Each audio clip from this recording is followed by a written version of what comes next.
Third and last question from Marina Fagiato from the Westminster United Nations Association. Mr. Annan, you've served as Secretary-General of the United Nations for 9 years now. Do you have any regrets, and what are you most proud of having achieved? How much time do I have? Yes, you cannot do this kind of job for as long as I have done in the world we live in and not have regrets. I do have regrets. I regret that I was unable to bridge the divisions amongst member states on the debate and over the Iraq war. The divisions are still there, they are healing, but I was really deeply disappointed that I could not help bridge the differences. Yeah.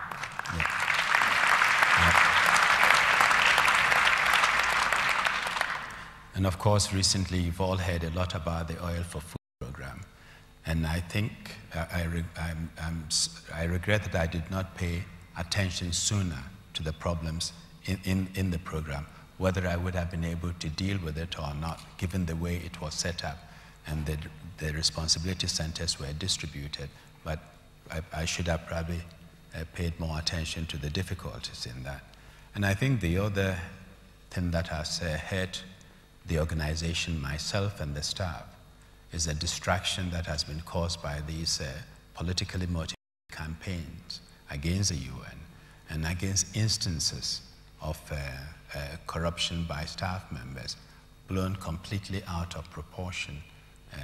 In fact, when you look at the records and the facts, after $36 million of investigation and the kind of scrubbing the UN was given, only one staff member was found to maybe have taken $150,000 out of $64 billion program. If there was a scandal, it was with the companies and not so much with UN individuals. There may instances of mismanagement. Yes, maybe we were not, we didn't manage it effectively, but not corruption, and accusations, which has really hurt quite a lot of. We have very serious, dedicated staff members who give their all, who go to places around the world to serve the needy. They serve in places that governments do not dare send their soldiers. And I think they deserve a little bit of thanks and a bit more respect than the badgering.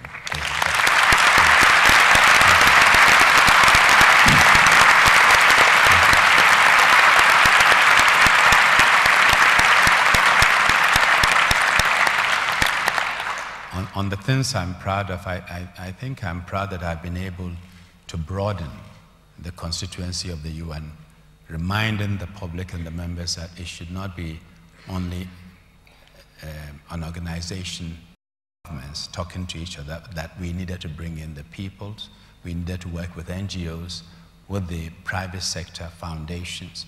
And when I took over, I sort of looked at what we had to do, and our responsibilities were expanding and spreading, and there was no way we were going to be able to go back day after day or month after month to the same government asking for more and more money to do what we had to do.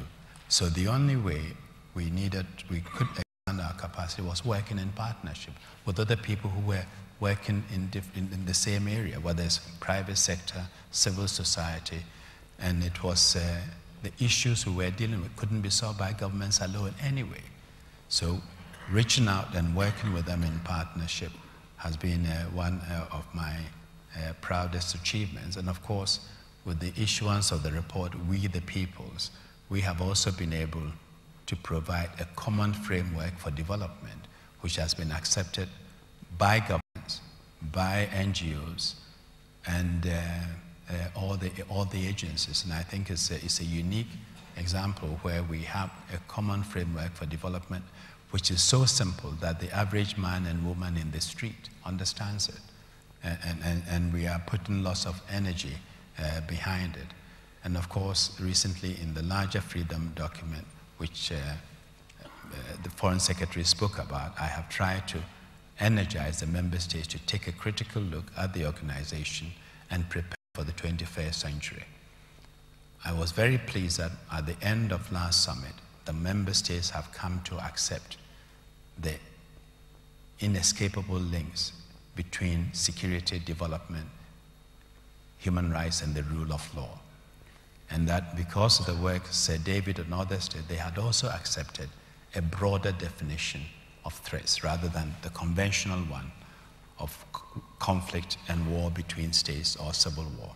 Today we consider poverty, infectious diseases, and environmental degradation a threat. Along with terrorism, along with weapons of mass destruction, look at all the excitement over the avian flu. It is a threat for the whole world. We saw it with SARS. We are all worried about terrorism. But we also have to remember that depending on where you live and where you stand, your perception of threat is quite different. I live in America, and if you were to ask me, because of the way the press plays and the speeches you hear, I will probably tell you terrorism is the most important threat. But if I go to South Africa, they'll probably tell me HIV/AIDS. Somebody else will tell me hunger. And if I live on a small island, which could be washed away through global warming, I would tell you is the environmental degradation and climate. So we have really opened up a debate, and I think intellectually it was quite an achievement to get the member states to walk away with that understanding. Thank you very much.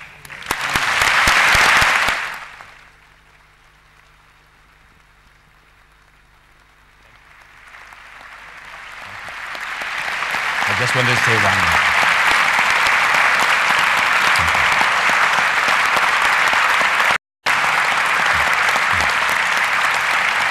I was going to, so if I may, I was going to say that I spotted a colleague and a friend here, Sir Kiran Prendergast and his dear wife Joan.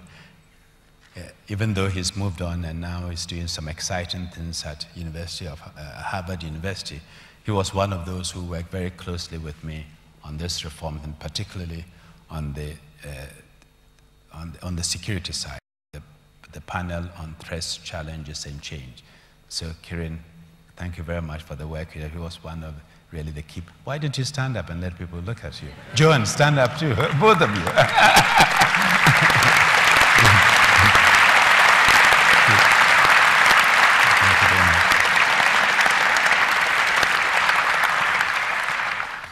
Well, thank you very much, Secretary-General and Secretary, for your speeches and your answers to questions. That brings us to the end of what I hope you will all feel has been a memorable celebration of the 60th anniversary of those first meetings in London of two of the UN's key institutions, the General Assembly and the Security Council. 2 points, I believe, do stand out.